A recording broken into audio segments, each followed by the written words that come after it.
Hello guys, dito kami sa Denmark.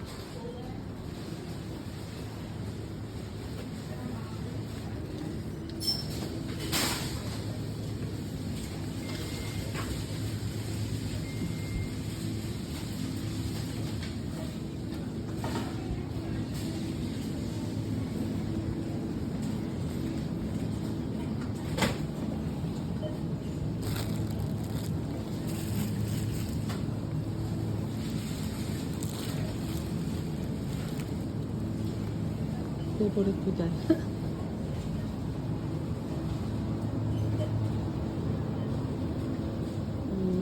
Masarap dito ang karne nila. Tsaka liver. I'm sure it's allowed.